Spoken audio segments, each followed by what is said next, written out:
Howdy, folks, and welcome to another day in the Milky Way. Right on time tonight with everything around us going on. But here we are with my co-host, David Knoll, Hawkeye Two Feathers. Thank you for being here tonight.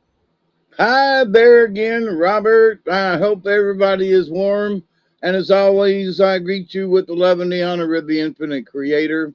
And I do continue to pray that each and every day, that each and every one of you will continue to learn how to accept and receive the knowledge, the healing, the wisdom, and the many blessings from the universe.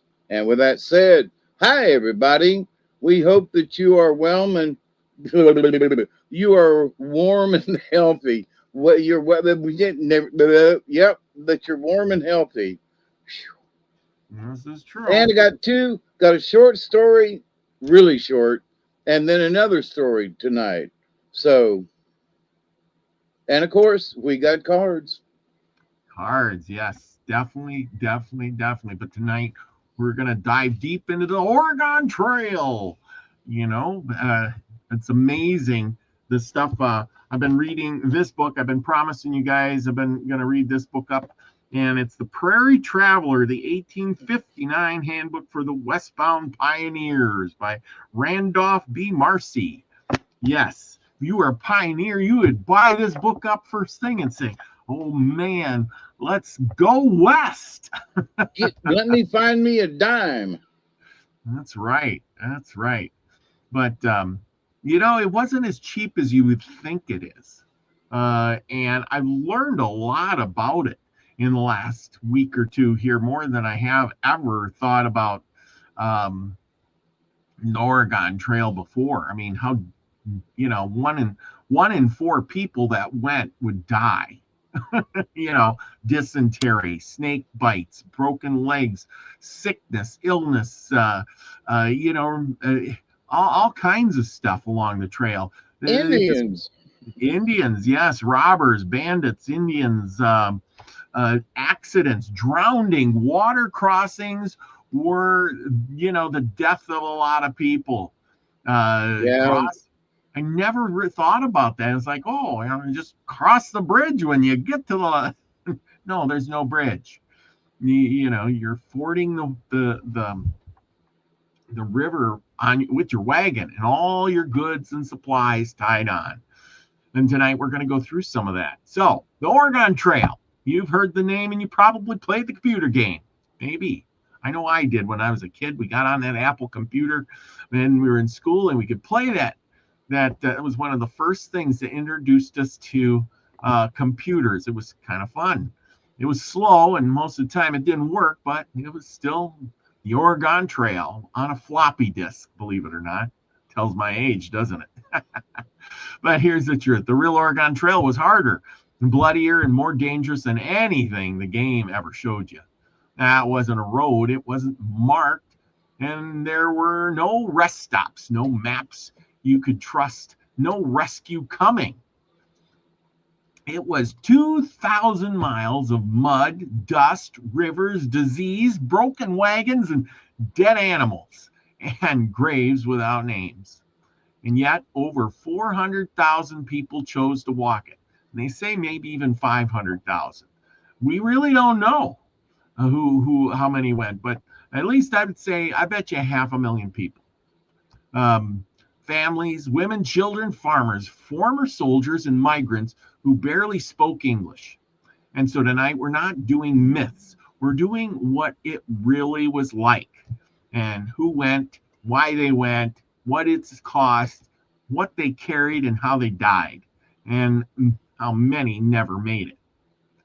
And, that was part of it. So, like I said, there's a lot going on there. Robert is frozen. Hawkeye is not. So you ready, Robert, to come back? Yeah, no, I flipped screens. Somehow tonight when I flip screens, it tends to freeze me up, doesn't it? We're all having a little bit of computer jiggly jargon tonight, aren't we? Yep, me too. Yeah. We had a couple of big sunspot blurs, couple of X flares. So, things are a little It, wobbly in the universe. You know, there are a couple of big ones. So anytime you get an X flare, that's pretty rough. So oh yeah, yeah, that is for sure. Next flare will do it. Let's see, we got to share the screen. Hopefully the computer goes with me on some of this, and we will nail it down. We got the Oregon Trail. Who doesn't like that? Like you said, you're getting in your wagon and you're going. Well, it's 2,000 miles, and you're leaving. Most people started out at a place called Independence, Missouri, and from there the trail ran west and through Kansas, Nebraska, Wyoming, and Idaho. It split off. Wasn't just one exact trail. There was multiple splittings to where people wanted to go, just like highways today are. I mean, it was a complicated mess, but there was a kind of a direct route. I don't know if we can see this one very good. This was the one that kind of run through there, and you can see Oregon's over here and the trail. But I got a better map. As you can see here, by the different colors, it splits off. And you get over here by Missouri, Independence, Missouri, and you could go west, but southwest, which would take you through the mountain areas down here and the deserty areas where the Donner Party got stuck in the mountains and died. Of course, you could. Oh yeah, you can see the Donner Pass right here by Sutter's Fort. And so the Donner Party, the ones that froze in the mountains, they got really, really close, but they had to go through Utah here in the desert, and Nevada. Yeah, this is where they kind of would split off, and you could go north or you could go south. And I'm going south to California, or you could go north to Oregon, and you would start out here in Independence, go up to Fort Kearny, then you would keep going to Fort Laramie. You'd make it up to South Pass, and then over to Fort Bridger. Then from Fort Bridger, you could trek on down to Salt Lake City and stay there with the Mormons, or you could keep going up to Fort Hall, Fort Boise, and then if you really were going, you can make it to Fort Vancouver, Fort Walla Walla, So if you haven't heard of those places, those are some of the places that you could possibly strike it up. Yeah, Susie Q says Oregon is so beautiful, and so is Washington. Yes. Thank you all for being here. There's Elderberry. And we got a Lucky Stone is in the house. We got Witchy Moon. We got Mina the Mystic is here. She says I was 8 minutes late. Yeah, shame on me. So were we. Yeah, I know. We were running a little bit behind, but that's all right. By the time everybody pops in and gets going, but there's a lot of things, what was going on. It's if you were in a wagon.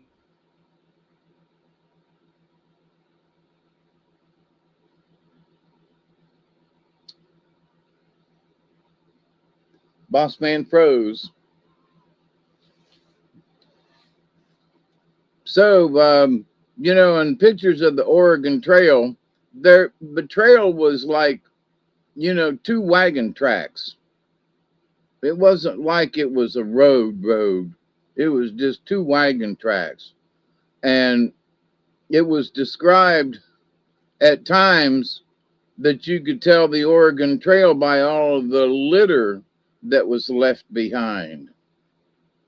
Yeah. Are you back? Yes, I'm back. Sorry. Okay. I didn't step on you, did I? No. Okay, because you just froze, and I was like, my turn. Yeah, that's right. You picked up where I left off. You're a great co-host. I love it. My turn. So anyway, the peak wagon trains were leaving every spring because leaving too early meant that the rivers would have been frozen, and you can't cross the frozen rivers. And leaving too late meant there would be snow in the Rocky Mountains. And if you missed your timing, you didn't die dramatically. You starved slowly.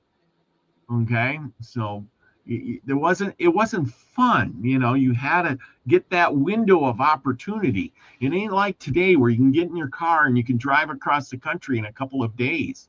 Back then this would take you 6 months, 4 to 6 months to cross this span here with your wagon team. Now you had a choice of different ways to get there.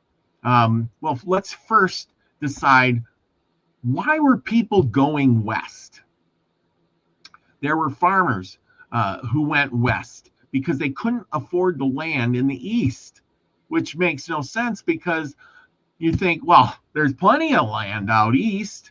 The country's just getting settled. It's 1830 to 35, 40, somewhere in there. And people are starting to go west because, believe it or not, the east was getting pretty crowded. People were taking up farms. Money was, things were getting expensive. People wanted land, and you had to have a pretty good farm size to make a living. So people got together and decided that, well, what am I going to do now? And guess what they were doing? They were giving away land in Oregon under the Farm Homestead Act that the president had enacted, and said, if you go out there and Oregon wanted to encourage, Oregon, Washington, all them states wanted to encourage you to come out there, and it was hard to get there. So come on out and we will give you, each person, 160 acres of land. And if your wife comes, well, there's two of you, you get double that. So, you're making out, right? Now, who would turn down that much land for pretty much just homesteading it? And so they packed up their things and they left. Now, veterans would go out there from early wars because, they didn't have anything. And immigrants from Germany, Ireland, Scandinavia, widows and children, teenagers driving the oxen, pregnant women giving birth on the trail. There was all kinds. Whole families sold everything they owned to buy one wagon and a few animals. Okay, and then here's the bad part. Once you left, there was no turning back. If you quit halfway, you were broke, stranded, and often worse off than you started. Well, now you think, oh, that's all right.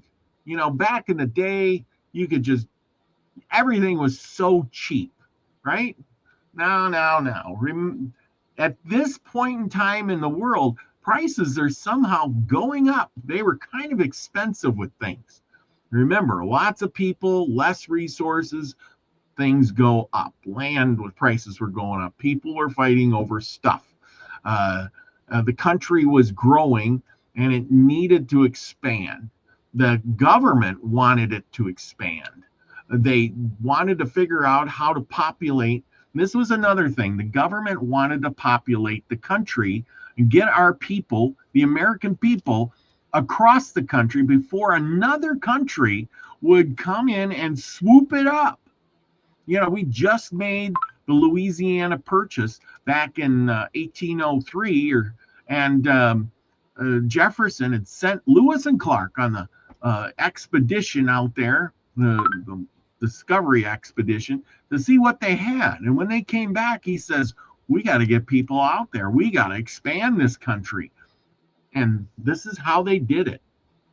Otherwise, people aren't going to go out there and risk their lives to go out to get some free land, if or go out there to buy some land when there's Indians on the trail, there's hazards, wild animals, bears, mountain lions that would kill you. Native American people that didn't want you on their property. They had been there for thousands of years, and here you go. Well, here's what the typical family would have. A typical family needed to get across there, needed at least one wagon. They needed 4 to 6 oxen, not horses. Oxen were slower but tougher, and they needed months of food. They needed weapons, tools, spare parts, yes, spare parts for that wagon. Roughly in 1850, the cost for a wagon was between $80 and $100, which was quite a hefty price. Oxen were $25 each. And if you needed 6 of them, well, there you go, another $150. Supplies would cost you $300 to $600. And that's about $15,000 to $20,000 in today's money. And if something broke, you didn't go to the store to fix it. You abandoned it. Or you fixed it. Yeah. I mean, if you think of it like that, you're going on this thing. You got your oxen. Well, how is an oxen drove? I mean, why would you choose an oxen over a horse? Any clue? Because you can eat it later on. That's one reason. Well, oxen are slow, right? But they're tough. They're tough, yes. They're tough. They're tough. They're slow. They don't move that fast, but they're big and they're strong, and they don't get flighty like horses do. And besides that, the natives didn't want to come down and steal your oxen. They're too slow to move. What the natives wanted were horses. They wanted horses. And they could chase off a bunch of horses really quickly. But you want to steal a bunch of oxen running around? It would be slow moving. They don't really go where you want them. And what are you going to do with them the only thing you can do with them if you're a native is eat them. And they got buffalo. So why would you steal an oxen, right? Yeah, you couldn't run off with it. Yes. I mean, a horse, you could throw a quick rope around its neck and run off with it. But an oxen, you'd be like, nah. Well, yeah, so the biggest ones to go were oxen and mules. Mules were tougher than horses. They were faster than oxen. So most wagons either chose oxen or they chose mules. And so we got pictures of this, and you could see by these wagon trains that here's a good one. This one here this must be mules. You can tell by the tail that that's a mule, and they could pull like a more than a horse too. A mule could, and so could an oxen. So that just tells you. And there would be lines of these wagons miles long. Look at this hitch here. There's 6 mules here, and they're pulling 2 wagons together. Yep, that's a tandem. Yeah. Now each wagon could pull haul about 2,000 pounds. And here again, there you go. Now, here's these, and these, as you know too, you see these wagons. They're tall. These ones are tall. Maybe they're tougher wagons, the 20 mule team, kind of thing. But you could put a lot of weight in these. But then again, they would sink into the mud. Easy. And sand. And they would sink in the sand almost as easy as the mud. And they would tip over. High center of gravity. So when I was in California at the Donner Party Museum thing there, they have a couple of prairie schooners, which is what those are. And they had a metal band that went up and held the canvas up. And so it kind of wobbled as it went, holding up the canvas. But it was about 8 feet tall if you were standing on the ground to the top of the hoop there. Yeah. So, it was amazing. I was amazed at the size of the wagon. It wasn't this little itty bitty thing. It was a good chunk of wood. So, but anyway, to see them all coming down the prairie from an Indian's point of view, that must have been it must have looked like a snake to them. Like, what is that? Yep.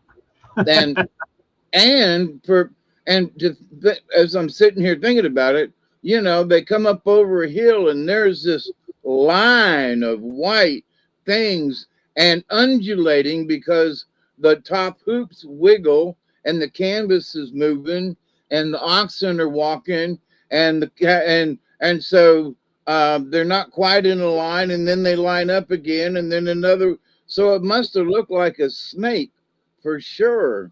And I can just imagine they were going, how are we going to kill that thing?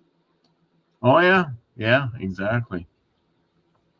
So let's see. I got a little bit here about the mules and the oxen. So here's the thing. So you got your wagon, and they're talking about the different the wagons that you could have and the wheels that you made the wagon out of. And you can see by this picture here, these are those wagons, and here's the oxen. You know, I can pull this up, but you can see the oxen and their yokes and how they're pulling it. They would get these oxen to pull this by putting a ring in their nose so they could be controlled. And sometimes somebody would either lead them or direct them. And they weren't like horses where you just put a bridle on them. And oxen could double also as rideable. You could ride these things too. It wasn't like, oh, it's an oxen, I can't really do anything with it. You could ride the oxen and you direct them. You got the thing, you kind of tap on them. You weren't to beat these oxen either. So it is kind of an interesting thought. We're going to get into that a little bit more, but here, the wagons. We were talking about the wagons. You had to pick a good wagon. They said the best wheels. Now remember, these are wooden wheels with metal rims around them, and these were the best ones were made with Osage orange wood. They were the best for the plains, and they didn't shrink much, and so they very seldom needed repairing because once you start shrinking, they kind of come apart. They're just kind of put together and hammered into place, and then you roll on them for a long time. And when the wood shrinks, just like your hammerhead comes off your hammer, sometimes it or gets loose. That's what would happen to those things too. But if you couldn't get that, you could get spring wagons made from Concord from New Hampshire. And this was good for transporting passengers, mail routes, and things like that. These were made of close grain oak, and they were grown in the northern latitude and well seasoned. Uh, Now, the pole of the wagon, if you don't know the parts of the wagon, the pole, that would be that shaft, okay, should have a joint where it enters the hounds, which puts it together, prevents the weight from coming up upon it and breaking the hounds and passing short. And poles, oh boy, so you gotta really pick your wagon good. Don't pick a broken down Hyundai, kind of thing. Now we're going to get into about the mules. Wagons with 6 mules should never, on a long journey over the prairies, be loaded with over 2,000 pounds, unless grain is transported when the additional 1,000 pounds may be taken, provided it is fed out daily to the team. When grass continues, the only forage is the only forage, or 2,000 pounds is deemed sufficient. Remember, you're not taking bales of hay and a lot of buckets of grain and water on your wagon. You're hoping that there's plenty of grass. That's another reason why you have to leave at a certain time when the grass is growing well, because if you just go in the winter, there's nothing for them to eat. Um, the,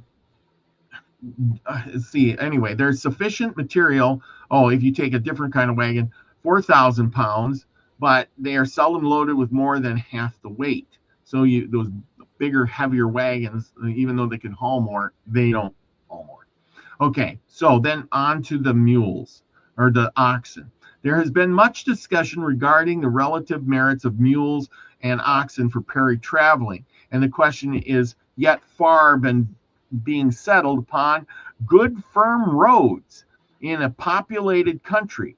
Remember, there are no roads. It's mud when it rains, dry and dusty when it's summer and hot out. The grain, when grain can be procured, I should unquestionably give the preference to mules, as they travel faster and endure the heat of summer much better than oxen. Because when it gets hot in the summertime, I know cows, and cows, they get tired, they get hot, they swat the flies, they don't want to work.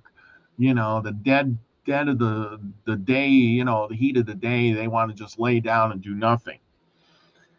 But anyway, the let's see, the summer. Okay, if the journey to be over 1,000 miles and the grass abundant, even without grain, I think mules would be preferable. But when the march is to extend to 1,500 to 2,000 miles or over a rough, sandy, or muddy road, I believe young oxen will endure better than mules. They will properly manage, keep in better condition, and perform the journey in an equally brief space of time. Besides, they are much more economical, a team of 6 mules costing $600, while 8 oxen team only cost upon the frontier about $200. Oxen are much less liable to be stampeded and driven off by Indians, and can be pursued and overtaken by horsemen. And finally, they can, if necessary, be used for beef. And then it just goes on talking about how if you really get in a bind, you could ride your oxen. And so that is one of the things, when you're talking about your oxen. And not only that, but you see them folks right there.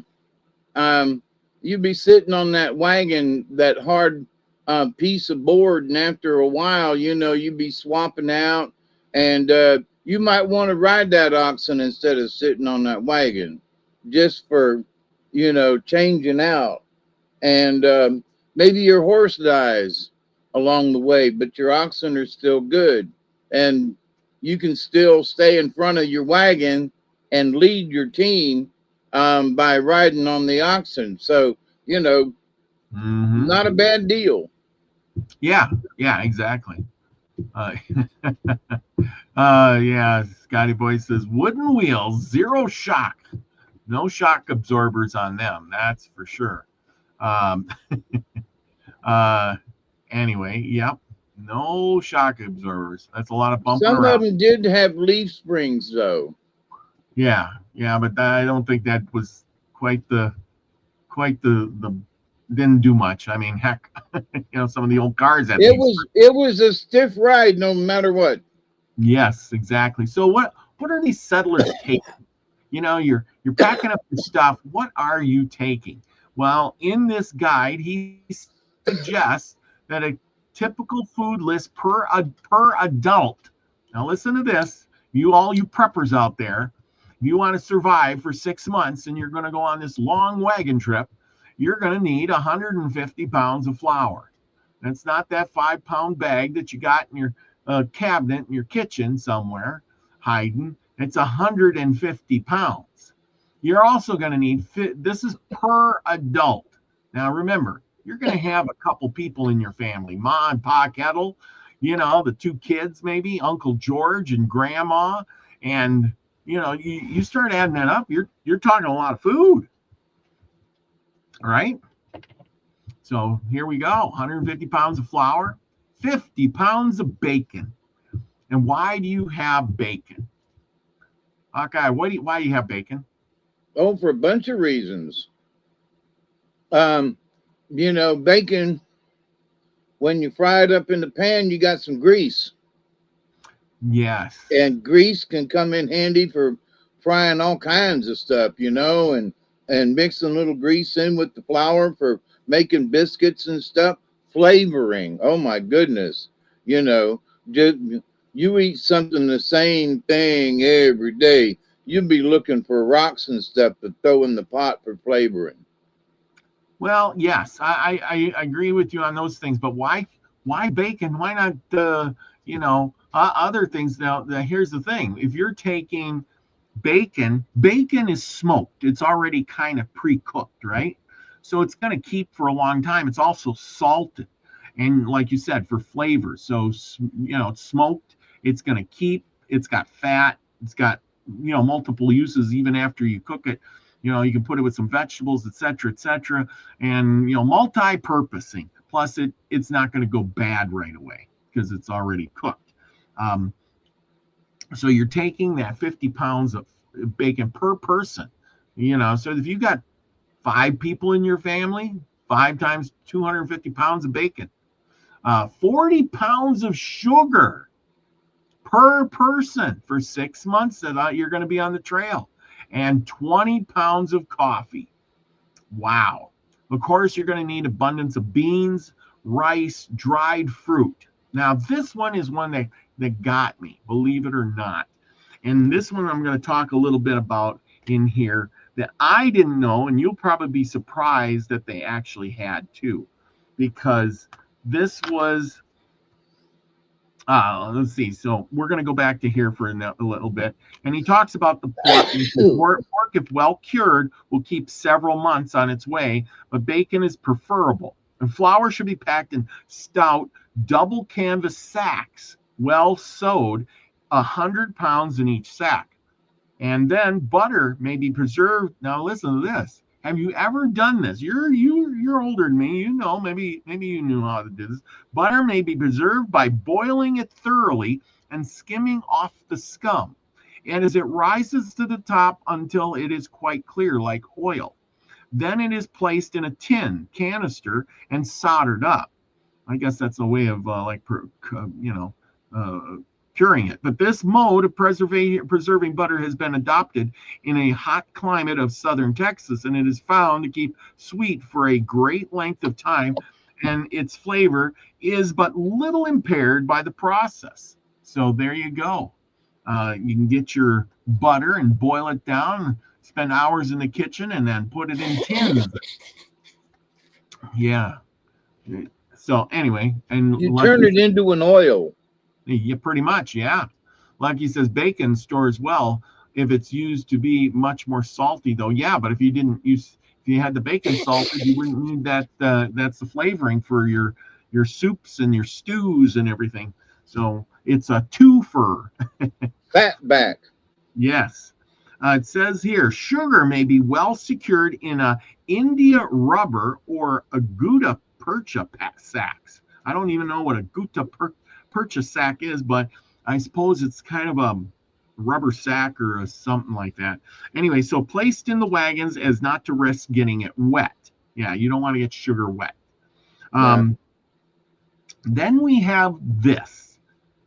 Desiccated or dried vegetables are almost equal to fresh and are put up in such a compact and portable form that they can be easily transported over the plains. They have been extensively used in the Crimean War and by our own army in Utah, and have been very generally approved. They are prepared by cutting the fresh vegetables. Now listen, you preppers, this is a good one. They are prepared by cutting the fresh vegetables into thin slices and subjecting them to a very powerful press, which removes the juices and then leaves a solid cake, which, after having been thoroughly dried in an oven, becomes almost as hard as rock.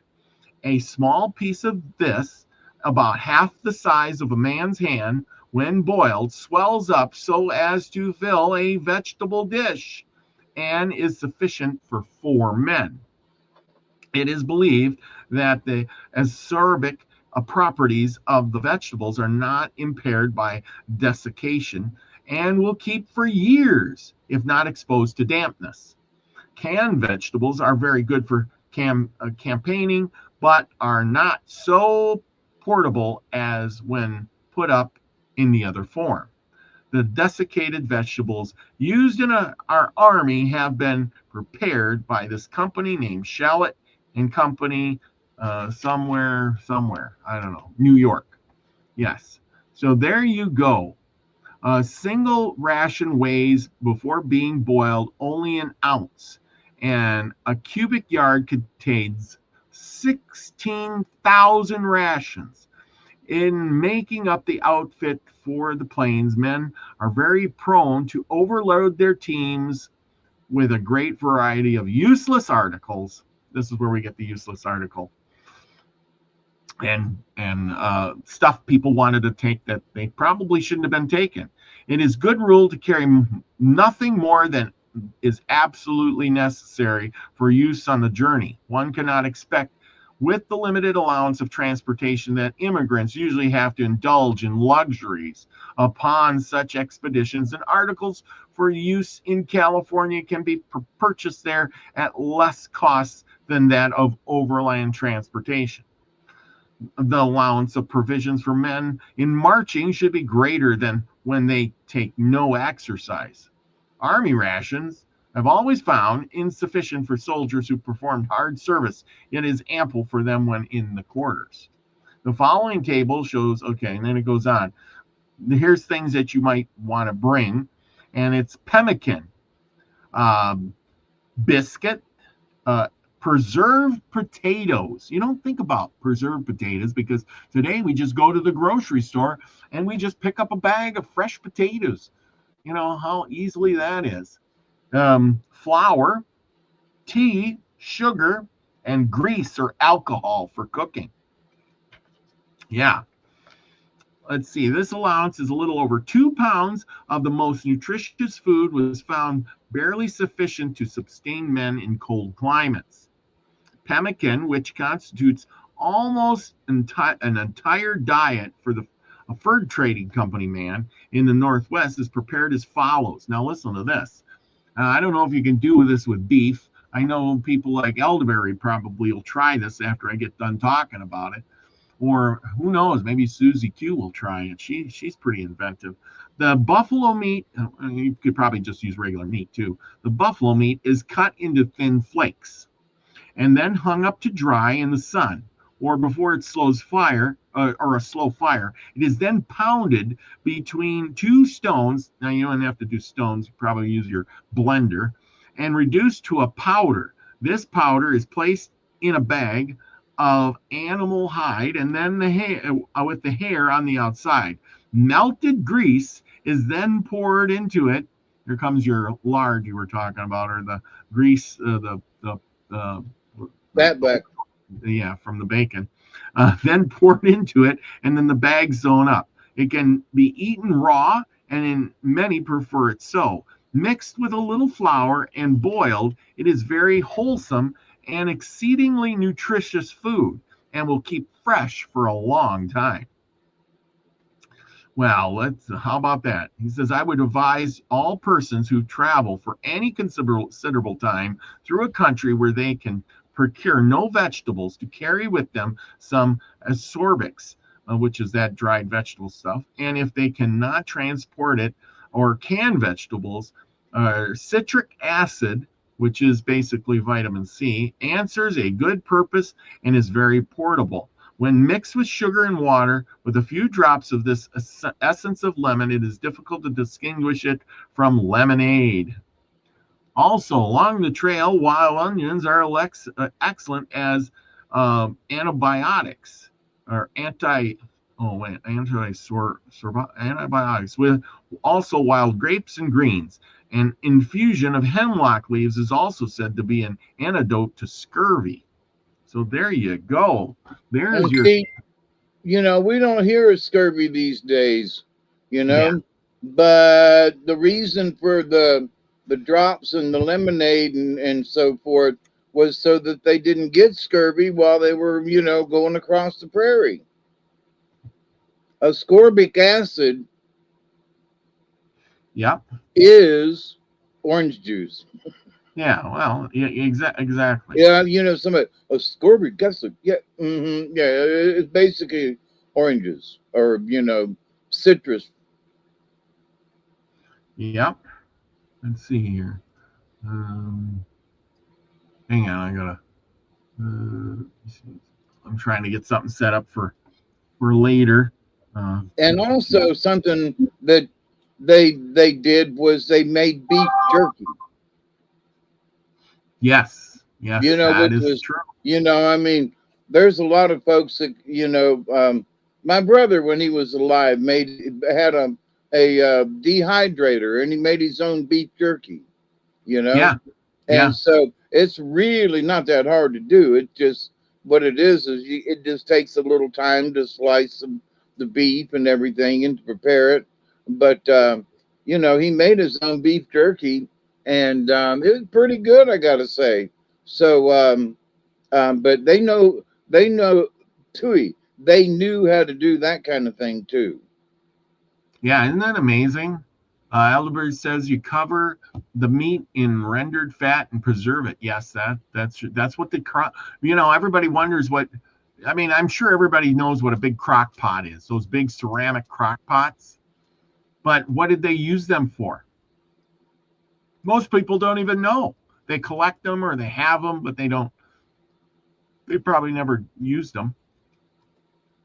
So what are the crock pots for? You know what the crock pots are for? Did you freeze up? No, it's for slow cooking. I was reading. I'm sorry. Okay. Do you know what crock pots are for? Slow cooking. No, not that. No, the ceramic ones, the big clay crock pot things. Oh Crocks, no, I guess I don't. the Red Wings and stuff. What were those used for? You don't know? No, Oh, but you've seen them though, right? I think so. Yeah, they usually got a red wing on it or something like that. Um, but anyway, those are the old time would be preserving things that you fermented your goods in there, like cabbage. You would make sauerkraut because you fermented it. It would keep you just put you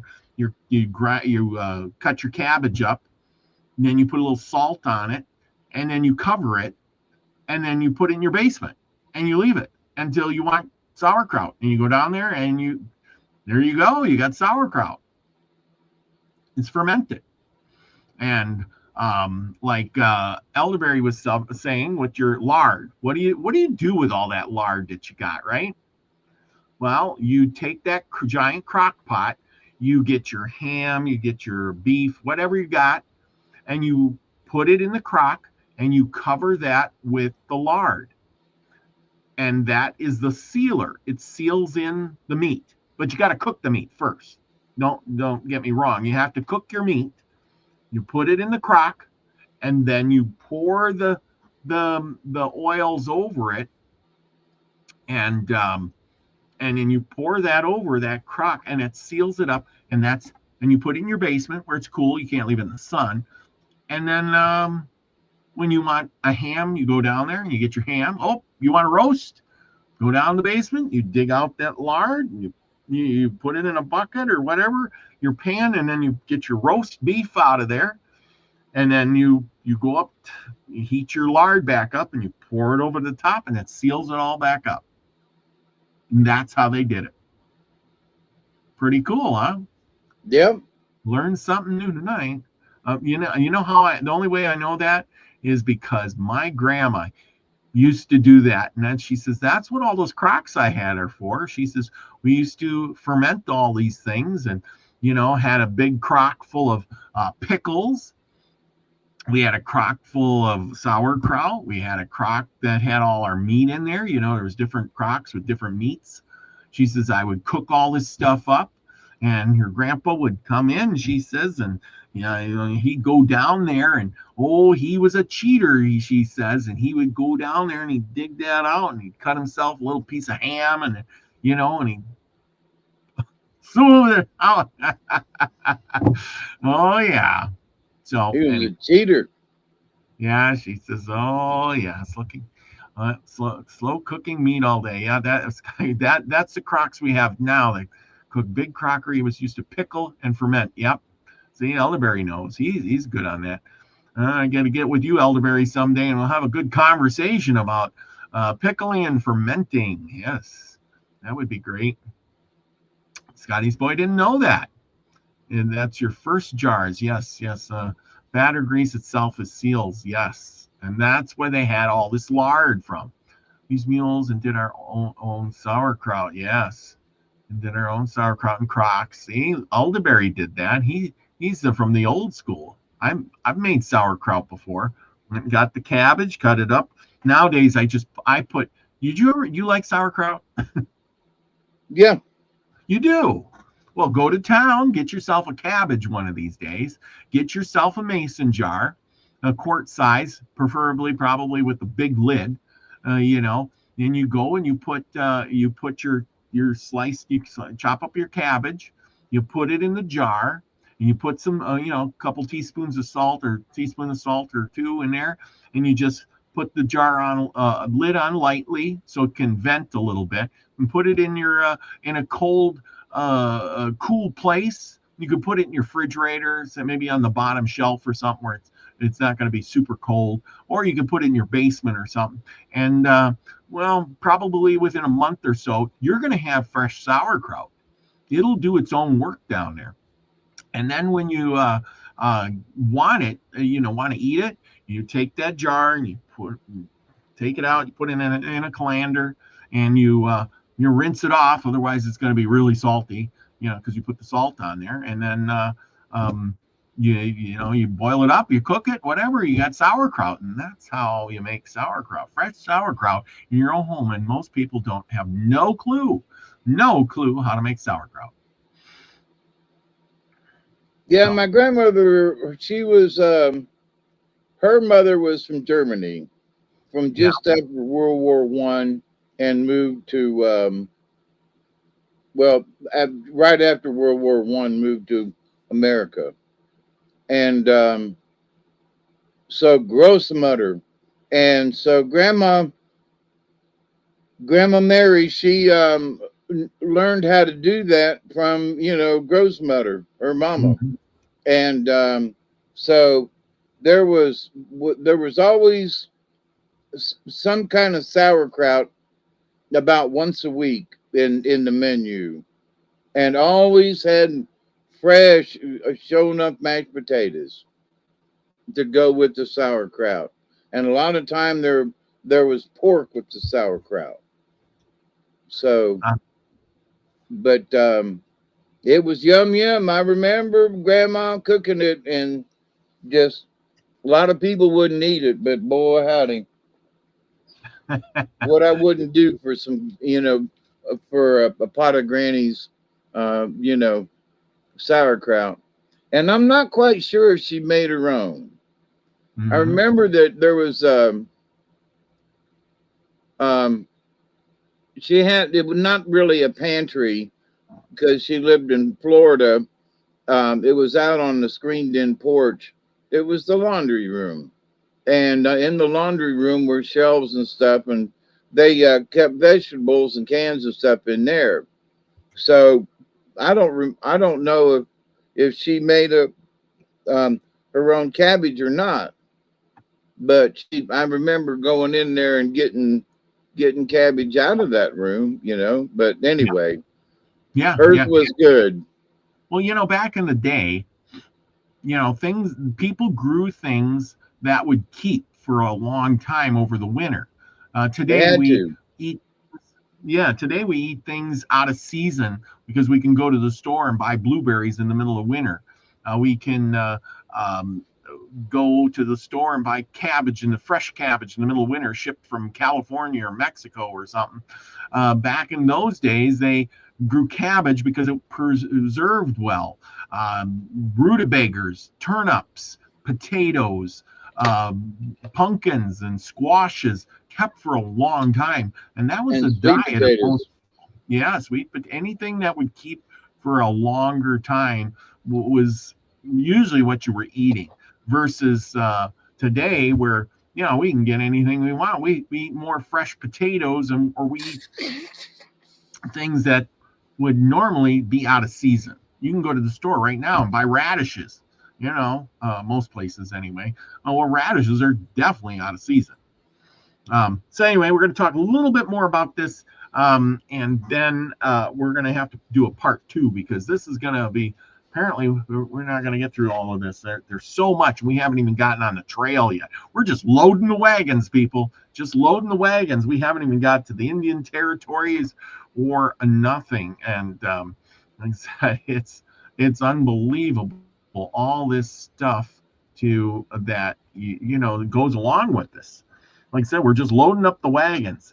The dried fruit, that's what I thought was really interesting. I'm gonna have to look into that more. Squishing the juices out of the vegetables, and then drying it so you keep it, and it would weigh less. It's kind of today's type of freeze drying. You know what I'm saying? Dehydrated food.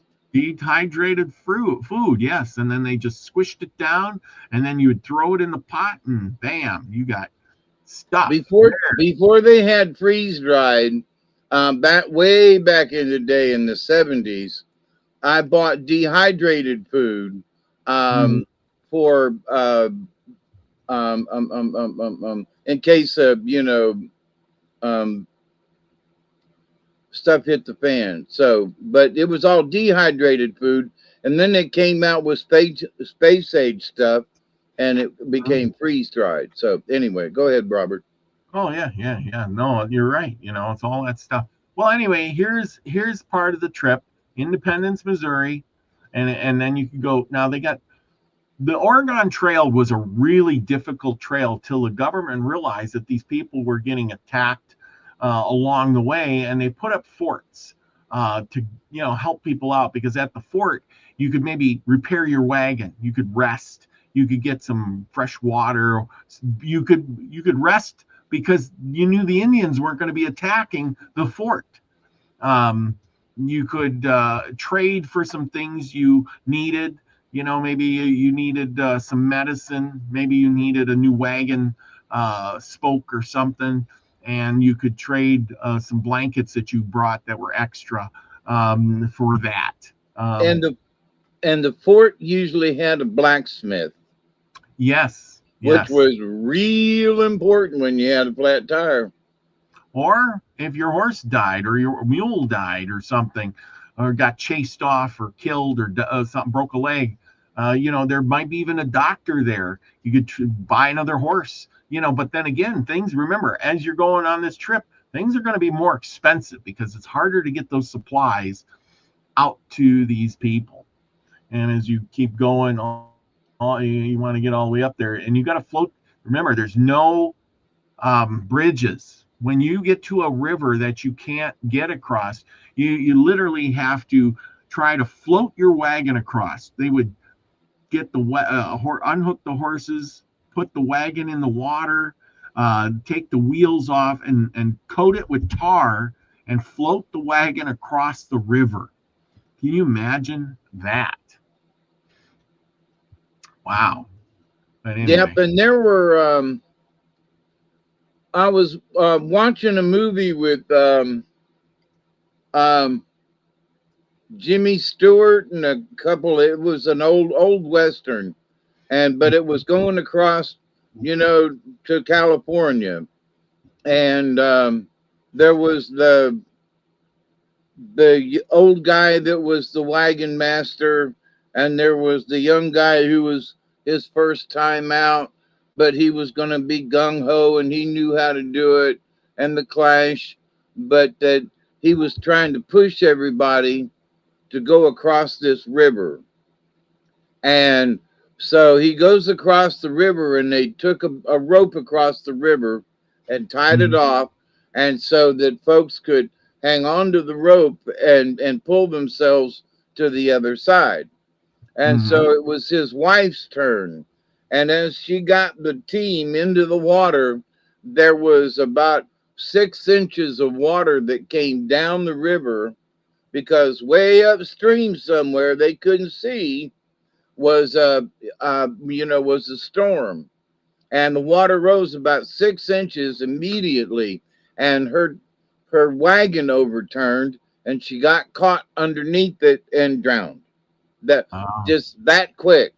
Yeah. And they were all lined up, and everybody was going across. Nobody had an issue, and then all of a sudden the water came up, flipped their wagon over because he was going to go last, and everything was safe and everything, and just that quick she was dead. Yeah. But to the point though, river crossings were just that bad. People didn't know how to swim. They'd jump off to try to save something that was going downstream and end up drowning. So there was a lot of casualties with crossing rivers. Go ahead. Yeah. I'm sorry. No, you're right. The river crossings were very dangerous, very dangerous. And of course, what else is dangerous is going through Indian territory. And as you can see here, you're leaving the safety of Independence, Missouri, and you're acquiring all these different types of natives along the way. And do they want you there? That's the next thing. They really don't want you crossing their land because you're littering, you're shooting all the buffalo along the way because, well, you got to make up for some of that. You can't eat dried goods the whole time when there's a buffalo right over there. And when the wagons were going across like that and making these big ruts and putting all that junk and stuff, it was actually detouring the way the buffalo roamed and grazed and went north, and because the buffalo would go north and south on their migration, and it influenced the way the buffalo would go too. So the Indians weren't too happy with these people. They would come and trade. Some tribes were way more nice. The Shoshone were supposedly really nice, but like the Blackfeet, the Sioux, they weren't too happy. They were not happy go lucky, like, ooh, these people are coming across. Let's celebrate. No, it wasn't a celebration, people. And then they would come and people would get afraid and they would shoot, and then the natives would come down there and steal their stuff in the middle of the night because look at all the good stuff they got. And that's what natives did back in the day. They raided other tribes. Well, you're another tribe coming through with your wagon, so that's what they're going to do. Anyway, those Yep, are just and they knew they could barter too. yeah. So if they could steal something from the white man that looked pretty, then they might trade it for something, if when they encountered the white man themselves. So, but bartering and trading for stuff. Last time I went to a powwow, there were folks doing it left and right. Especially the native folks, and they were like, "Oh, look, I really like that necklace you got on. How much is it? Will you sell it? No, but I'll trade it for that bracelet you got. Oh, really? Next thing you know, the trade's on." Yeah, yeah, exactly. Exactly. Like I said, here you uprooted your family. You've took, and it was, like I said, it wasn't cheap going out there. You're taking the equivalent of $20,000 and going out west. And who's got $20,000 nowadays to travel out west? Are you going to leave would you have $20,000 to go out west? Even if you sold everything you got, to go out and buy all this stuff, and that's a lot of money for anybody. So I'm just saying, a lot of going. It's like this guy, he's only got 2 horses, and one of them breaks a leg or something, you're SOL, man. And you got to put everything you own in this little bitty space. You talk about people living the van life. You got how many people here? 1, 2, 3, and a kid. That's 4 people. And this is the little space you have. You're basically camping in this box. Oh, yeah. And hot weather, cold weather, rainy weather, thunderstorms. Oh, man. Yeah.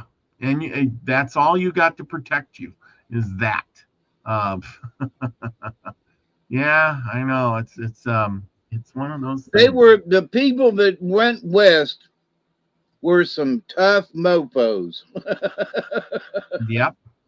All of them, little kids, big kids, old women, young people, they were tough.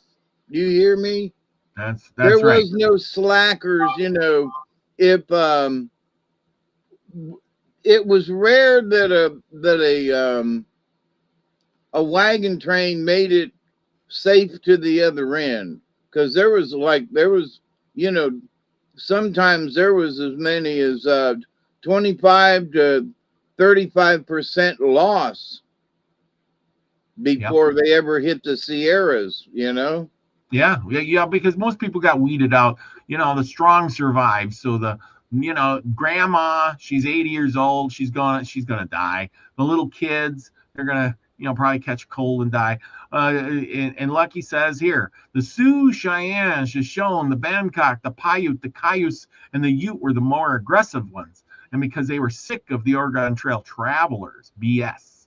So yeah, I totally agree with that. But the truth is that the Native Americans were not the main danger, as we've been talking about.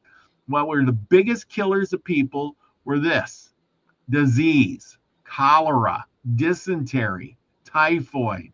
When you get cholera, you could be dead. The strongest man in the crowd could be dead by nightfall.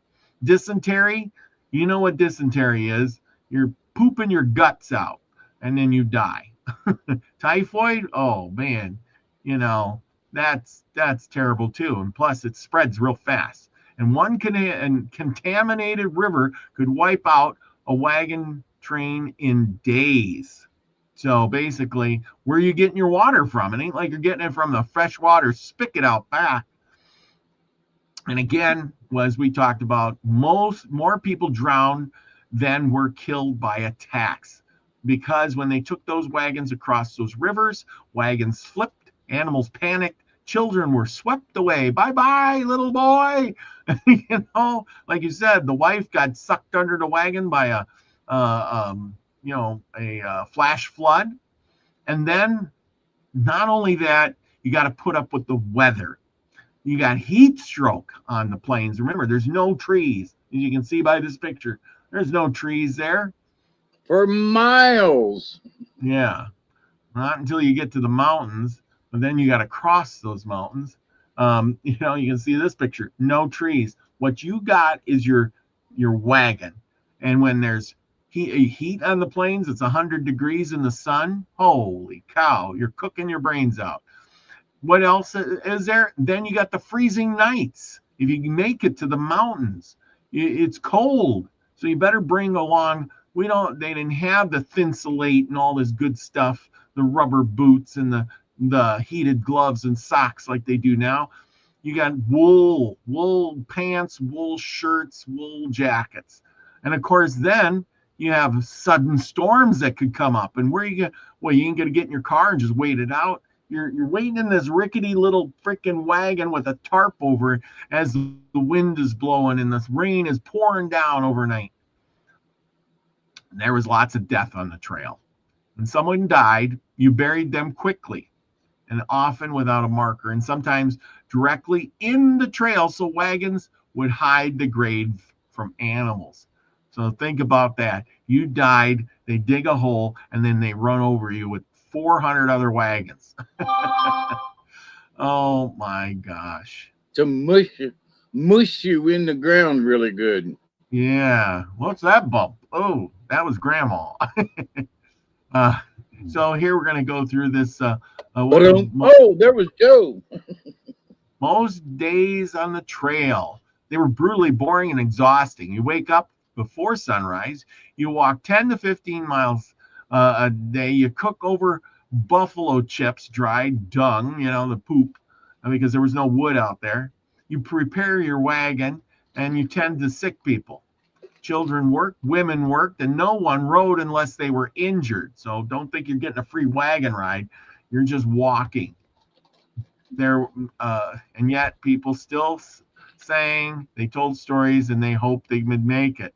Because hope was lighter than supplies and harder to abandon. Now, what do you say to all that? I got something to find here, and when I might freeze up, so I'm trying to find this thing, and we're gonna watch a video here of something very interesting as soon as I can find it. I just got it downloaded, so it might be a second. Where can I find it? Anyway, do you think you'd make it? Do you think anybody nowadays could actually do that? Yeah, I could. Not You maybe could? not now at my age, but I You know, I would still give it a try because I'm a tough old bugger. But you know, there are things that I know and tricks and things on how to survive. So I know other folks who don't have that not that kind of knowledge. So I feel that because I have survived things in the past, I would have a better chance of survival than than other people. So I'm kind of Well, bragging a little bit, but I think I would have a pretty good chance. I think. Now, but if I caught, you know, dengue fever or something, or got bit by a tsetse fly, that'd be that. You know, yeah, yeah, those are all African things, by the way. yeah. Where did it go? The Download. tsetse fly. Um, Shoot. I put it somewhere, and now I don't know where I put it. Um, Anyway, okay. Well, I guess that I'll have to find it. Maybe we'll do it at the end of the show. But while you're doing your story, I can look for it. I know it's here. I just downloaded the darn thing, and now I can't find it. Uh, don't you hate it when that happens? Yeah, buddy. Computer with all kinds of stuff in it, and you try to find one little thumbnail thing. Uh, One I should have paid more attention. Anyway, okay. special folder. Um, Yeah, well, I thought it was going in this folder, and it should be here. I'm probably looking right at it, but I can't find it. Anyhow, we'll just get back to the show because I don't want to bore everybody with this. Okay, so stop share.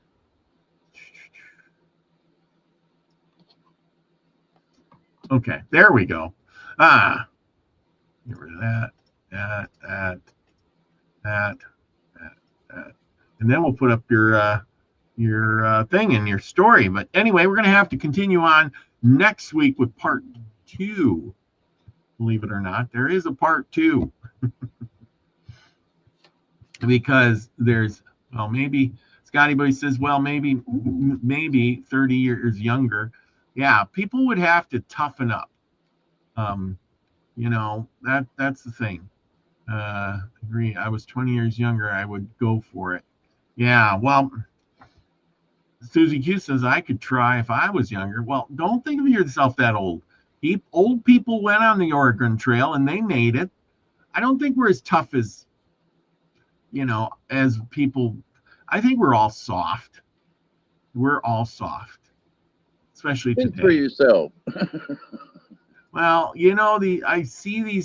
I read these stories, and when I read these stories, I'm thinking, how did these people do it? Like crossing the river. You're crossing a river, and it could be deep. It's cold, especially if you're going in the spring. It's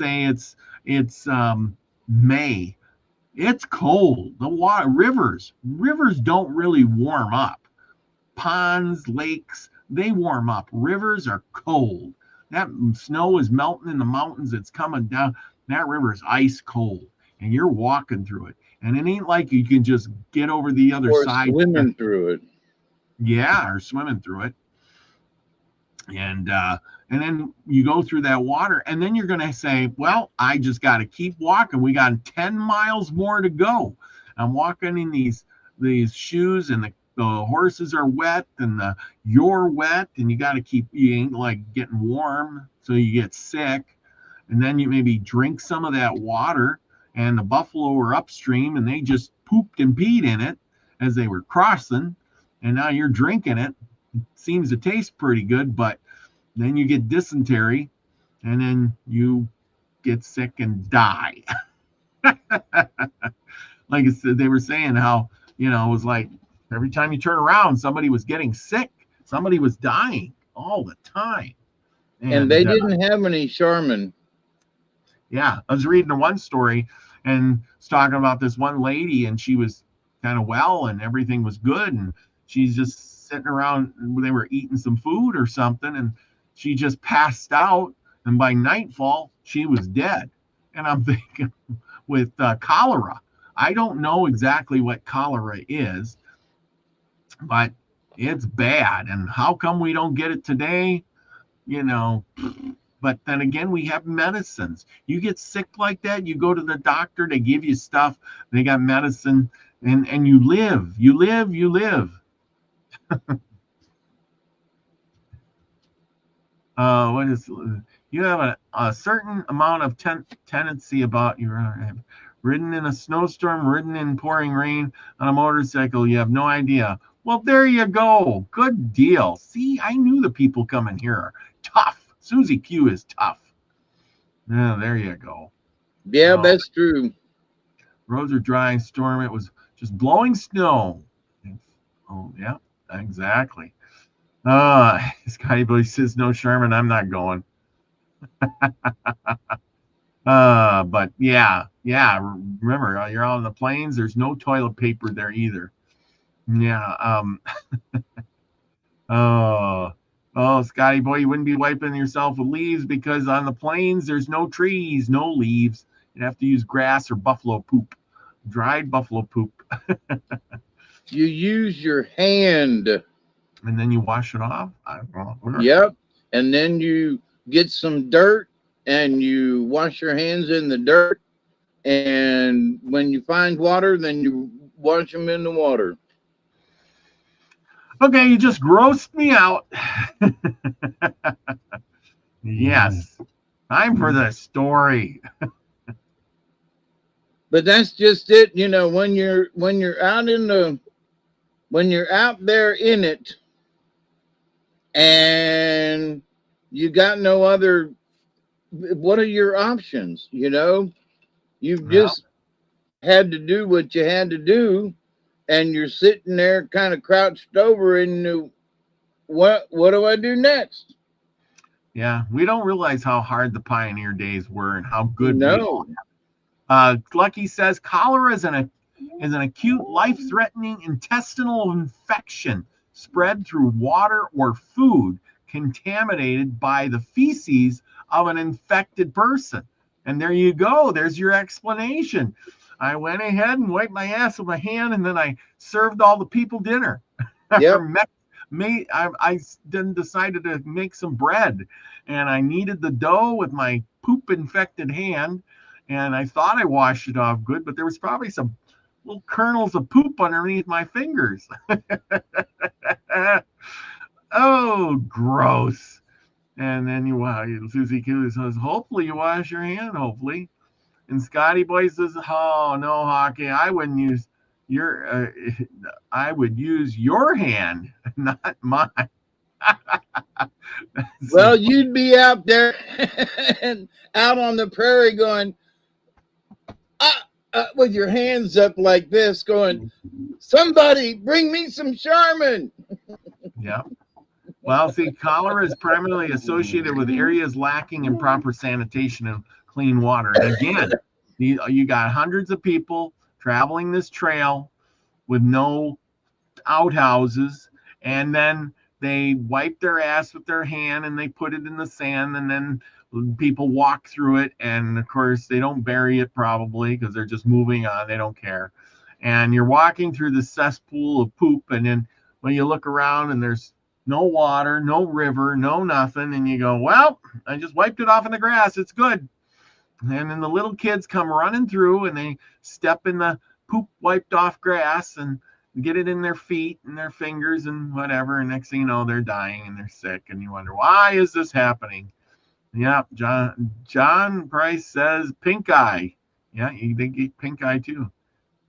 If you don't cook it, you don't eat it. Good. Yeah, don't eat the sandwich. And you know, what I didn't see on those wagons, which if you watch an old Western, every wagon had what tied to the side of it? Barrels. Barrels. Why? Water. Water, yeah. There was a barrel on each side of the wagon. And how did you get, how did you get the water out of the barrel? You took the lid off and dipped it out. That's right, with your hand that you just put in the Wiped your that you might have just wiped yourself out on the prairie with. Yep. and then you contaminated the water, and then everybody goes to But the water, unless you ran out, the water was a lot of times rainwater, so it was pure as the fallen snow kind until of you put your thing. hand in it. But yeah, well, that's why they had them scooper thingies, so the hand didn't really go in it, but You know, and some of them had spigots on the bottom too. yeah. So um but the biggest thing was if they ran out of water, then got to a stream, filled their barrels back up, now they're carrying contaminated water wherever they go. I know. Because everybody So, washed their hands in the stream when they got there, and then they dunked the barrel in the same stream. Oh man. And the thing is, people didn't understand germs in those days. So, they didn't think of it like that. How come everybody's dying of cholera or disease or dysentery? Is because you guys infected yourselves over and over and over and over. but you know what? Even in this age of 2026, there are people who don't know who will go out into the wilderness and go on a hike and go, oh, look at that nice, spring water in the stream, and and just suck it up and go drinking it and all. And then a day later, they're cramped over and pooing their guts out. I don't know what I did. Yeah. I thought that, the water looked good because you can't see believe it or those not, things in it. I almost did that once. I went hiking with my buddy. We took a bunch of bottles of water. We had 3 miles to hike up to the top of this mountain to see this lake. When we got there, we had like 2 bottles of water left. And so on the way down, which was a lot easier going down, there's a bunch of streams and creeks and stuff running. And I could have easily, I was so thirsty, I drank that bottle of water up, and he was drinking his, and I'm like, we're out of water, and we got like 2 miles to go. And he's like, well, just fill it up out of the stream. It looks clean. And I thought, no, I'm going to just suffer. So I suffered for 2 miles with no water because I knew better. I thought, I'm far away from home, and if I get sick, oh man, this is going to be terrible. Because you don't know where that water was. Was it the lake water where everybody was swimming up there and it's coming down? I don't know. Anyway. Well, but the biggest thing is that somewhere upstream, some animal pooed by the stream, Yeah. and that those little LaGuardia thingies get in the water and float downstream. It's just as simple as that. But the native folk, they could drink out of the streams because they were immune to it. So, Yeah. and some of the pioneers became immune to it. They could drink out of any stream, and it wouldn't give them the poopers. Yeah. If Yeah. you can't boil it, don't drink it. Yeah, that's about the way it was. That's right. Anyway. But my point, to this day, there are people that don't know that. Oh yeah. Well, and would go out and, oh, look, man, and that'd be that. So, but anyway. When the apocalypse comes and the water shuts off and there's no electricity and stuff, people are going to go and say, well, I know where there's water down by the creek down there. And they're all going to go get sick. And then they're going to say, why did I get sick? Because, well, there was water over there, and just go down to the little stream or whatever. Yeah. They're going to get sicker than hell because now our bodies are definitely not used to that kind of stuff. We're not used to being contaminated by anything. We're so purified, Yeah. Anyway, yeah. And so Susie Q's smart. They better have a life straw. Yeah, I carry a life straw now with me everywhere because when I was back hiking that day, if I would have had a life straw, I could have. What? Oh, did you see that? Yeah. If I would have had a life straw, I could have drank. I could have just drank out of the creek, but I didn't have a life straw. So I didn't drink. Anyway, okay, it's all yours, man. I got the story up. Are you ready? Oh no. Oh no. Okay. Well, let me get to the page and all. I was sitting here. I did pull cards though. Mhm. There's a few of them. I'll Don't let tell you them. know. Don't tell I'll them let what you they think are. about it. There's Surprise. a canine, there's a spider, there's a lion, there's a buffalo, there's a crow, there's a grouse, which we haven't had in a while, and frog. But I didn't tell you if they was upside down or not. So All put right. that in your brains, and those are the cards already pulled. So hang on, let me get to the story. Now, ladies and gentlemen, let me warn you, this computer's been acting wonky. When I use the mouse pad down here to scroll down, it it goes wonky. So it'll take me a minute to recover it. Um, so if there's a short pause, my um, pointer has gone wonky. All right, so tonight's story. Let me cough up this mess. Tonight's story, the first one, is a short one, and it's from Folklore and Legends, North American Indian, by J.B. Lippincott and Company, Philadelphia, 1891. It's a few years ago. Hang on.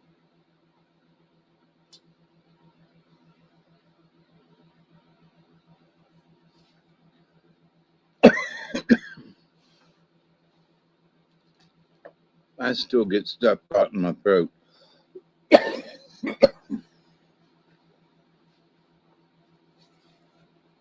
I'll be with you in a second here. Okay, let's hope that'll do it. So, this is the first story, and it's called The Wonderful Rod. The Choctaws had for many years found a home in the regions beyond the mountains of snow, far, far away to the west of the Mississippi. They decided, however, for some reason or other, to leave the place in which they dwelt, and the question then arose in what direction they should journey.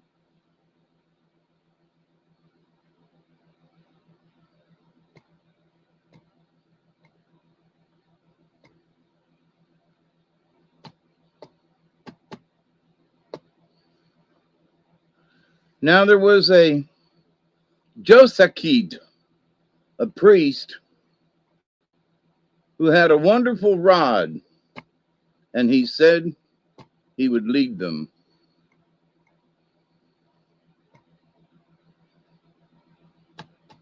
And my computer has frozen. You're kidding.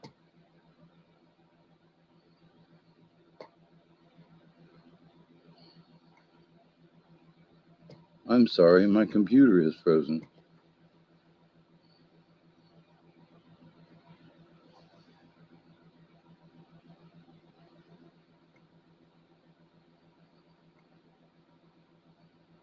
Am I still on?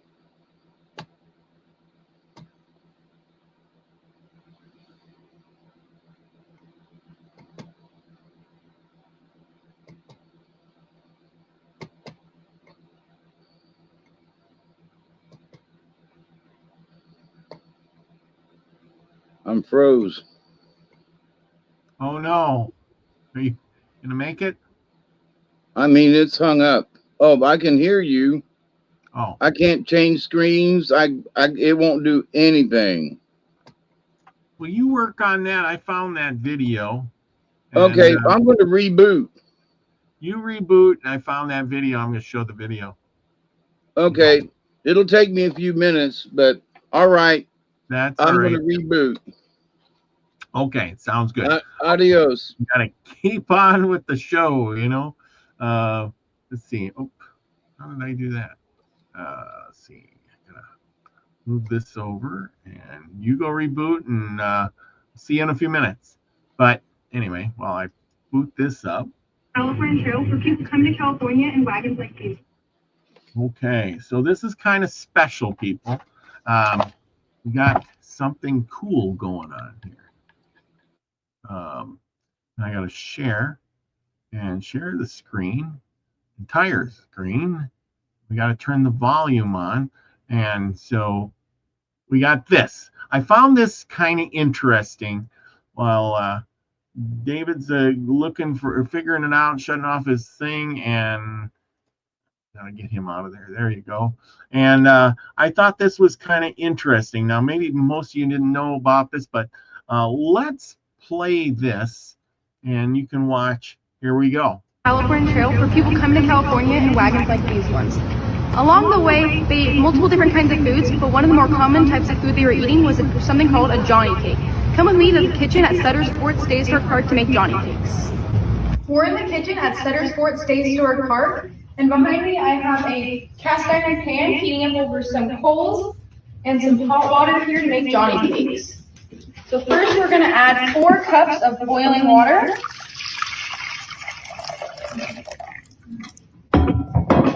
And 2 cups of cornmeal.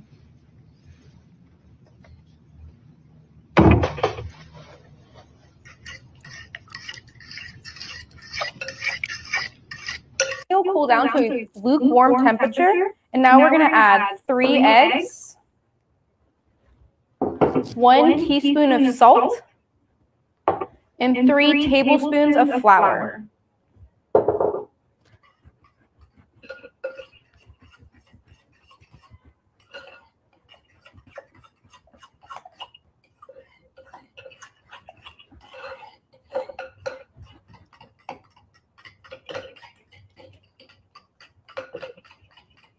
The recipe we used was from an 1844 cookbook, and we thought the batter was a little thin, so we added more flour until we thought the batter was thick enough.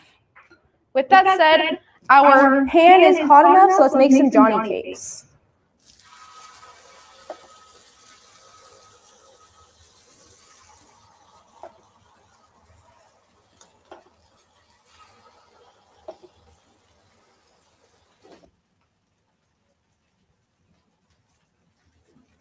The Johnny cakes are ready to flip.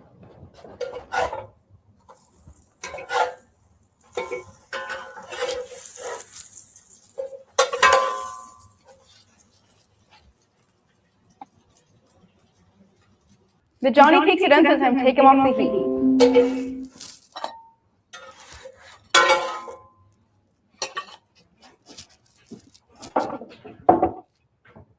And here you have Johnny cakes made in the kitchen at Sutter's Fort Stay Historic Park, one of the most commonly eaten foods along the overland trails to California.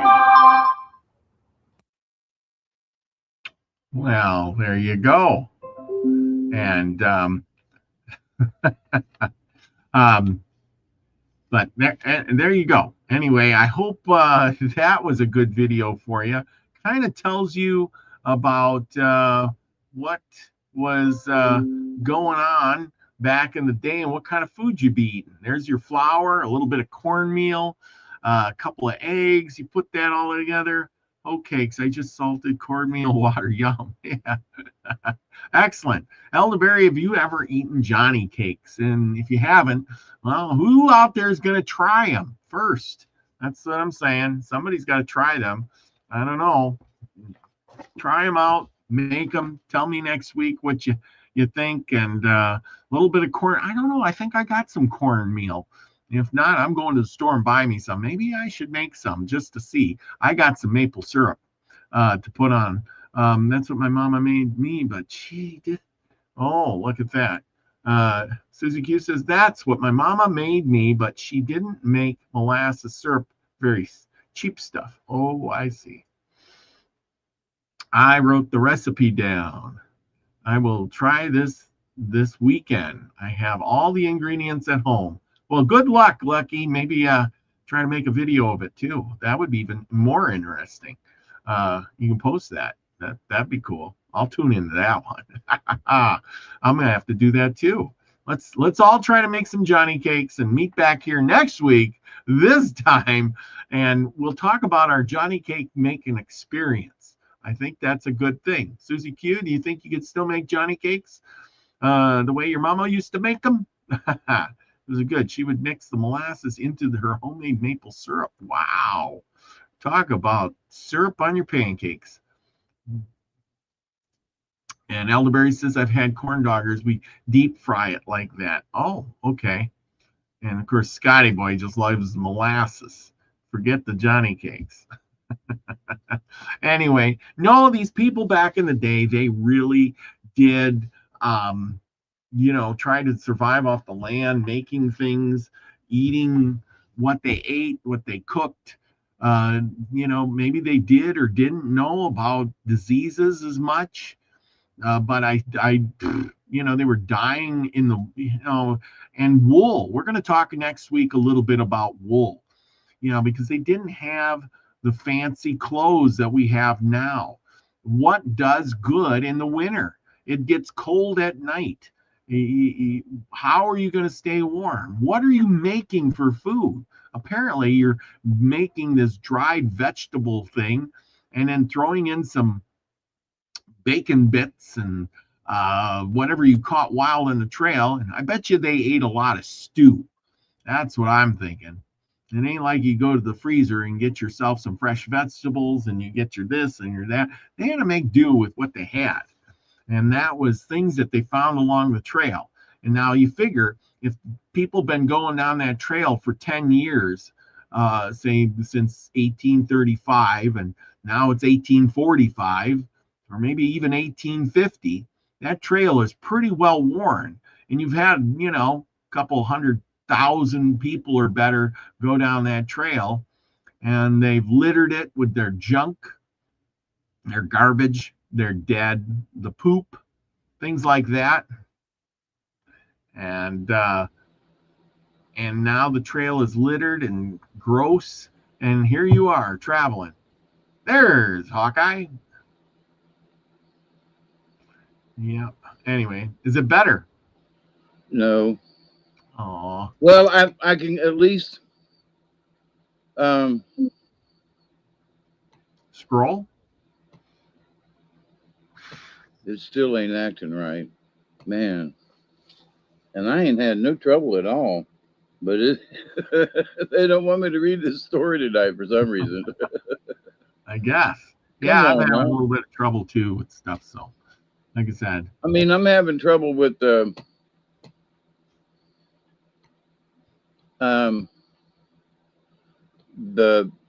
pointer, even here in StreamYard. So that's weird. Yeah, it won't let me change. That is just strange. Nope, it's froze up again. Oh no. Elderberry says them damn immigrant people pooped all over the land. Yep. Well, back in the day, it isn't like they had outhouses, ranger stations, and everybody was pooping on the land, and there wasn't probably things of leave it like you left it, or what's that saying when you go to the park and they leave it like you found it, or take all your junk with you, or something like that. Yep. Like pack it in, pack it out. That's it. No, these people weren't packing it in and out. They were, oh well, we're leaving. We're not staying here. We're going west. Just throw your junk on the side of the road and the Indians will come by. Good trinkets for them. Can you imagine? Oh, we got this nice dresser. I wonder if the Indians want to trade for some meat. We got some a chandelier. Maybe they'll put it hanging in their teepee or something. Or there's a piano on the side of the Yeah. Yeah, I can just imagine, you've had a big plate of beans for supper the night before. Yeah. And you're walking along, and all of a sudden you got to go. Yeah. And now what do? There's 100 wagons and they're not going to stop. No, they're not. So. Oh, like goodness gracious. Still not working? Might not be a story tonight, people. Scotty Boy says our field pickers still crap in the orchards. Yeah. Well, that's the thing too, is who hasn't pooped in the woods, I think at one time or another we all drop our drawers and let it flow, there you go. Let it do our duty, especially guys. It ain't nothing to sneak behind a tree and take a whiz. Women, not so much. I knew a few girls in my day who, man, if they didn't have a toilet, they just couldn't do it. They couldn't squat and do their thing. They had to have a toilet. And I'm like, oh my God. Here's some toilet paper. No, I can't. I got to have a toilet. Oh my God. I'm thinking, well, it's a long drive. You're going to just have to learn to hold it, lady. Yeah. Or learn to go beside the road. That's the problem. She just didn't want to do that. And I kept thinking, well, your bladder will explode. You'll go then. You'll pee your pants. Oh. Here, sit on this towel. Yeah. Golly. Here, sit on this towel. John Price says that's where socks came in handy. Tractor truck. And fallen trees, there is always a way to make a toilet. Yes. Having been out there in South Dakota and having seen how far it is between places, you're going to pull over. Yeah, like when I go pull over. I mean, it's like, wait a minute. We just drove for the last 40 miles and it's another 50 miles to the next town. Are you kidding me? Yeah, it's like that out there, especially in Wyoming. Holy mackerel. Yeah. I remember going to Wyoming and I'm driving through Wyoming and so the sign says next town 80 miles, no, it didn't even say next town. It said last service for 80 miles, meaning there's nothing between this town and the next one 80 miles away. And when you get to the town, it ain't nothing but a gas station. That's pretty much it. I'm thinking 80 miles? Oh, it doesn't sound like so much until you're driving and there's nothing. There's no houses. And I'm driving and it's winter time. It was winter when I went. I'm driving and I'm like, well, there's no houses either. There's there's nothing. Nothing. And I drove and there was still nothing. And I thought, when they mean no services, they mean no people. They mean nothing for 80 miles. That's right. I mean, it's nothing. It's hard to wrap your head around that because you're so used to driving and then there's a house. There's a ranch within, usually. I mean, I learned a lot more when I came out west here because you could drive for quite a while and, 20 miles and not see anything. But when it says 80 miles and you're just driving and driving and driving and driving and driving and, and you're like 50 miles and still no houses, nothing. And you're, oh man, it starts to get a little lonely out there. And you think, and then when you see the signs, 4 miles, Dirt Creek, 2 miles, Dirt Creek. And then you get there, Dirt Creek. And there you say the gas station. And you're like, oh, there's 2 houses and a gas station. You're just leaving Dirt Creek. Wait a minute, I just got here. Yeah, you better have some gas or or something. You're just thinking civilization. Ah, so good. Yeah. Oh boy. You're going to sell you a license for the side of the road. Yes. Yeah, if you break down in that 80 miles, you're sunk. Well, and that's the thing too. I was driving all that way and I really didn't even see any traffic. And that's what got me so worried too, because I was driving and there was no cars, and I kept thinking maybe this is why people don't travel out here. So, and I kept thinking, oh, if I break, and it was so cold that year too. I was doing it in winter. It was like December or January. I was taking that trip, going to Colorado or something, and I was just kept going and going and going and going, and no cars, no people, no houses, and I kept thinking, what if my truck breaks down? What if something happens? The worst part would be the truck breaking down and you have nothing, and it's really cold. You would freeze to death before somebody came by. Yep. That would be because, and then of course, Wyoming, there's no trees either. It ain't like you can go out there and say, well, I'll break some branches off and start a little fire and I'll sit around the campfire tonight or something. No, there's no trees. There's no water. There's no trees. There's no nothing. If your vehicle breaks down and it ain't running, I mean, it wouldn't have been so bad if like the transmission went out or something, or the rear end or the wheel fell off. At least the car would run, but and you'd have a little heat. But if the motor quit working, there you sit. And then you just have to wait. There was a couple places too where they closed the on-ramps. So if you got off to get something, there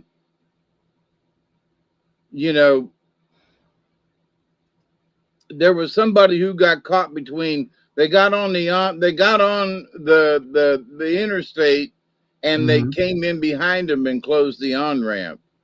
So that they didn't know that there was somebody that had went. And so by the time they could get to the next off ramp, which was like 40 miles away, it was closed and they couldn't get off. Oh, yeah. So it's like, and it was a blizzard. So, there are those kinds of things too. Yeah, things are bad. Yeah, they close those. But then there's some ones where you get on and they'll have off ramp only for some ranch or something, and then there's no on ramp. So it ain't like, so it basically, if you, I know stupid me, I had to stop, and I stopped at one of those and I went up it, and then I had to back down it to get back on the interstate, because it was like, well, there's no on ramp, there's only an off ramp, only an exit only. Yep. No on. And then, but once you get up there, once you get to that exit, there's nothing you're really in the middle of nowhere. It was strange. Yeah. Scotty Boy says, I travel with a bag and clothes, a jacket, etc. in my truck now. Snacks, even if I'm just running around town. Yes, that's smart. Like I said, when I got out west and I started working for these companies, they made sure that you had an emergency bag with a water, a knife, candle, food. It had all these things in there for survival, like a little survival bag with all kinds of goodies, Band-Aids or whatever, the whole shebang in this little bag, just in case, and a couple of candles, because if you're stranded and you got a candle, you can light that candle in your vehicle and it will warm it up just enough so that you don't freeze to death. But you got to remember, you got to crack a window a little bit so you got some oxygen. But other than that, you can survive. So if you can't get your computer to work, we can just go to the cards. Maybe you can get it to work next week. Yeah, that we need to. Yeah, because it's hosed up. Okay. Well, that's what I was wondering. I want to make sure that, you know, we're on the same boat here because I'm like, well, I don't think you're getting it.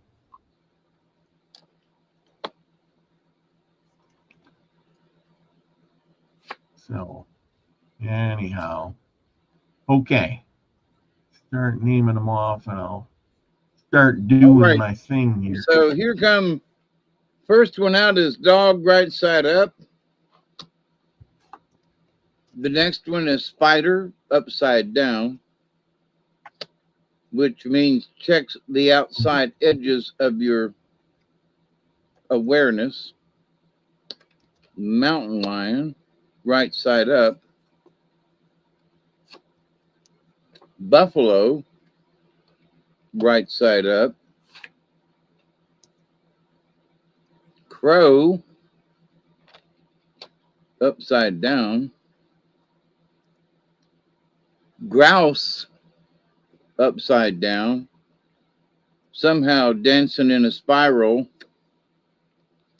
And frog, which is cleansing, is right side up. So at the end of all of this thing, it looks like we need to find a lily pad to get cleansed. So let me pull out the book and read what we got. Did you get them all? Yeah, I got them all this time. Okie doke. So dog's the first one up, and dog is about loyalty, I believe. Yep. Yeah, I'm getting good at this. yes, you are. So dog is about loyalty, and dog has been considered the servant of humanity throughout history. So dog was the servant soldier that guarded the tribe's lodges from surprise attacks. And in examining dog medicine, you might find that you have found personal memories of owning and loving a dog as a pet. If dog has been, let's see, wait, let me skip. So dog is about loyalty. So dog medicine asks that you look at how readily your sense of loyalty is countermanded by your need for approval. So do you need to get patted on the head for everything that you do?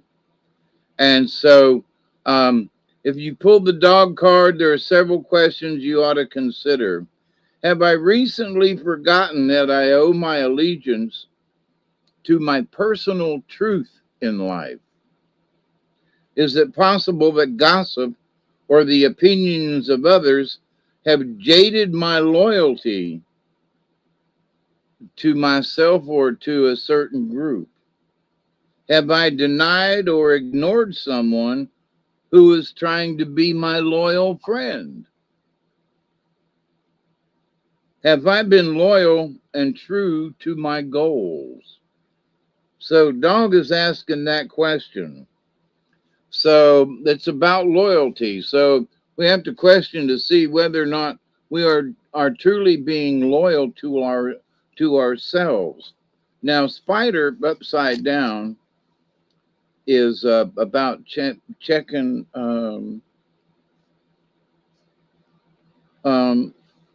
the contrary aspect of spider is akin to the negative side of woman. Spider will eat her mate if she gets too caught up in herself to see the validity of honoring male energy.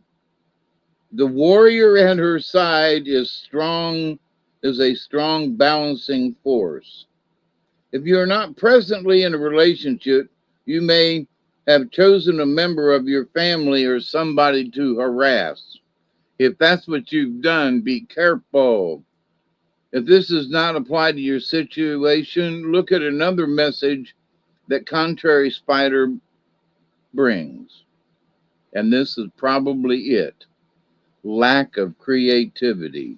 So dog is asking us to look at our loyalty to ourselves and to our, you know, to our goals in life. So maybe, you know, dog is saying, hey, you know, check your loyalty, and spider's saying, you know, you're lacking some creativity there. Maybe you should get up off of it. So we'll see. Next one is mountain lion, number 17 on the card. And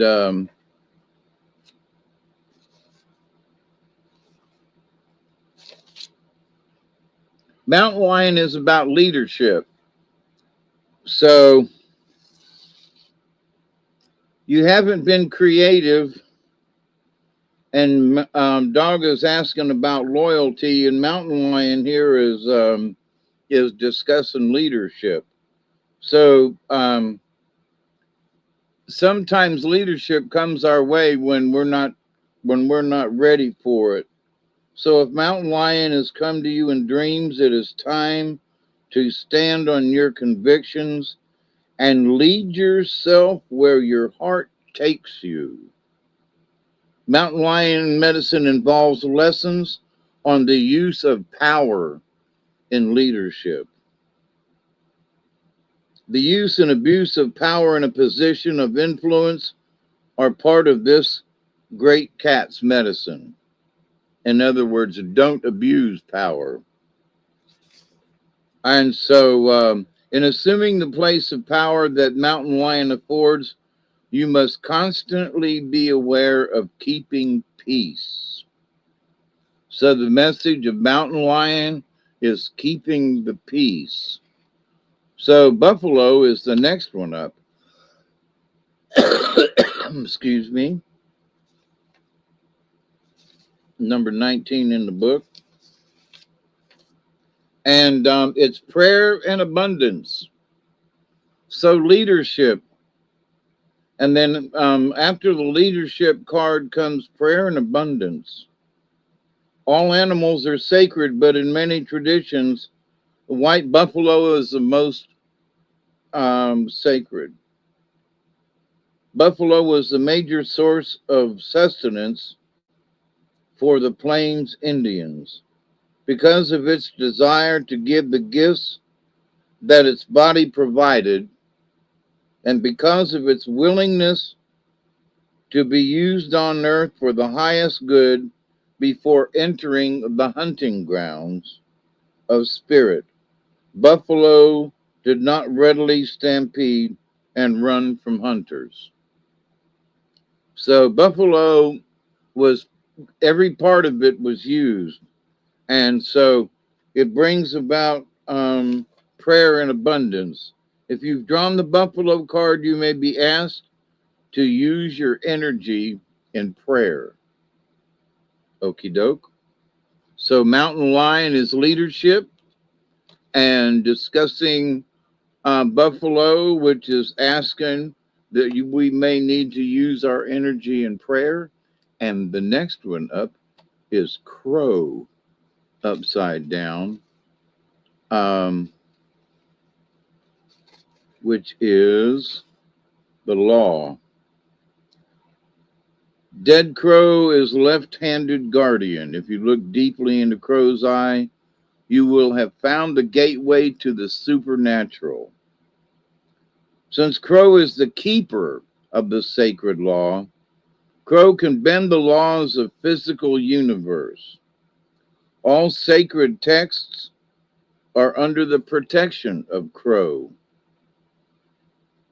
The Creator's book of laws, or the book of seals, is bound in crow feathers. Crow feathers tell the spirit made flesh. Crow is also the protector of the Oglala, or of the ancient records. So if crow medicine appears, you must pause and reflect on how you can see the laws of the Great Spirit in relation to the laws of humanity. But because crow's upside down, A word to the wise at this point: make sure that if you are stepping on toes, you have some backup. The catalyst for a barroom brawl is usually the person with two black eyes. If you do not plan to go to such extremes, crow reverse may indicate that you are merely cheating a little bit on your diet, or that you're cheating a little bit, like, oh, like for me, oh, supposed to give up cigarettes. Well, I only smoked 9 today. No, you didn't. You smoked 11. Well, I'll just smoke one more and make it even. That's cheating. Refusing to honor the shifts in your reality can cause emotional pain. Well, there are shifts in our realities going on right now. So we need to be careful and not overreact. So Buffalo, we got to keep the peace. Contrary, Crow is the keeper of law. And so we want to make sure that we don't mess it up. The next one up is number 34, which is grouse. And it has to do with dancing in a spiral.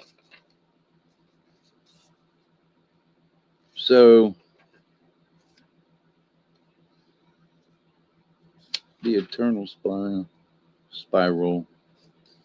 I'm trying to remember grouse. And it's up. Yeah, sacred spiral. So I was right about that. So the whirling dervishes of certain Sufi orders are masters of the spiral dance. And by dancing in a spiral, they can transcend to higher states of awareness. And having danced in similar ways, I can tell you that that is true.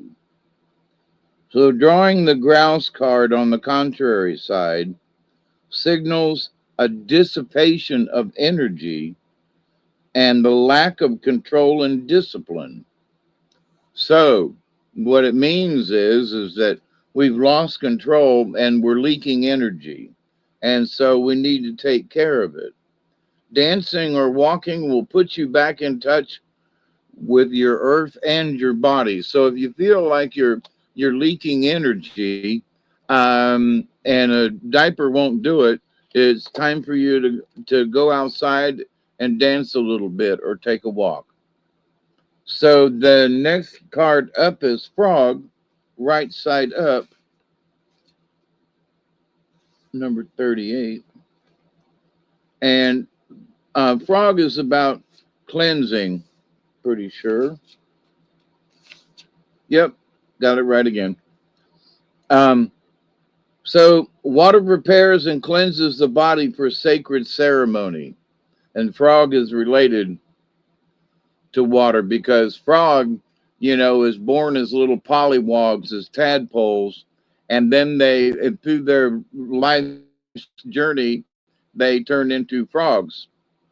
So the transformation into adulthood prepares frog for its power to call in the waters of the skies by his ribbit. If frog hopped into your cards today, it's ribbit time. May be calling in the cleansing that you need. If so, take a break and allow yourself to bathe in the waters of frog medicine. So through this, it looks like, the dissipation of energy from the upside down grouse means that in order to get things back in, besides taking a walk and dancing, is to cleanse yourself with frog. So it sounds like, there are energy changes in energy dissipation. And remember that buffalo is about peace. Crow is about keeping the law. We're dissipating energy, or maybe we should look at it. And if so, we need to rely on frog for the cleansing. So I hope those cards mean something to you. It's not a bad spread. It's a little weird, but it's not a bad spread. It seems that And there's a lot of spiritual stuff going on right now, and different energies, X flares and stuff like that, So, and all of those things affect our mental health because it's all magnetic energy, and that all affects us.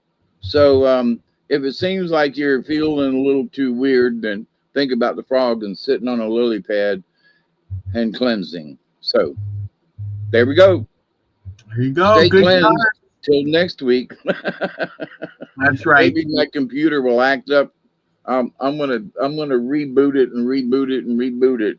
So Maybe you have to dump some programs or, cross some files out or something, or, see if there's a better connection, or I don't know what to tell you, man. I do.